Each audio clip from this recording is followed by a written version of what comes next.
Selon Mediapart, le procureur de la CPI, Luis Moreno Ocampo, aurait délibérément demandé de garder prisonnier l'ancien président ivoirien.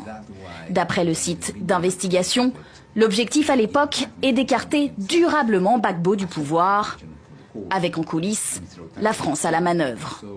Une note confidentielle de la diplomatie française obtenue par Mediapart vient appuyer cette révélation.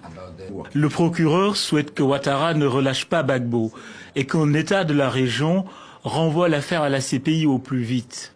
Et la France, qui est engagée militairement comme force impartiale, ont pris parti pour Alassane Ouattara. C'est ça que vous affirmez aujourd'hui?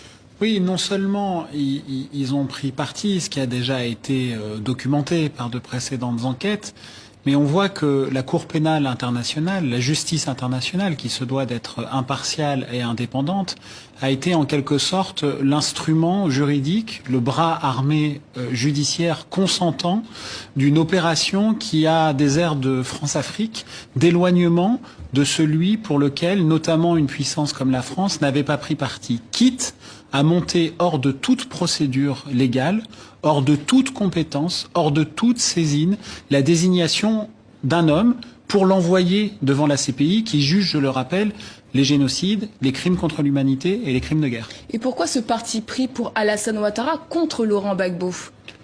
Il est de notoriété publique que Nicolas Sarkozy, le chef de l'État français à l'époque, est un intime d'Alassane Ouattara.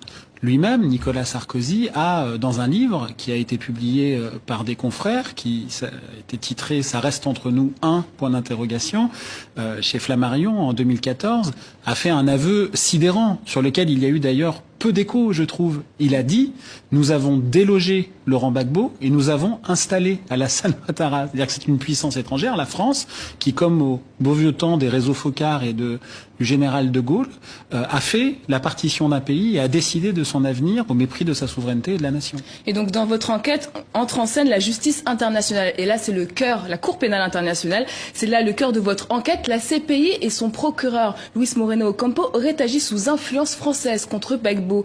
Vous employez même le terme manipuler, c'est un mot fort.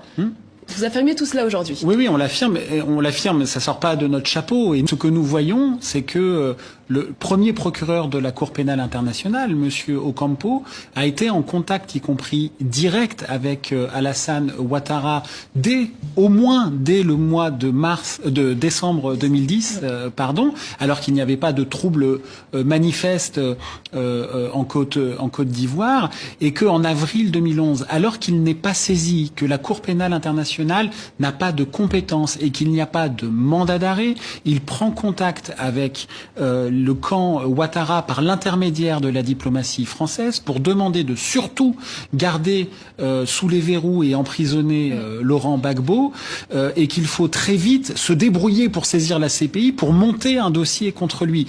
Et justement, 7 mois après, Laurent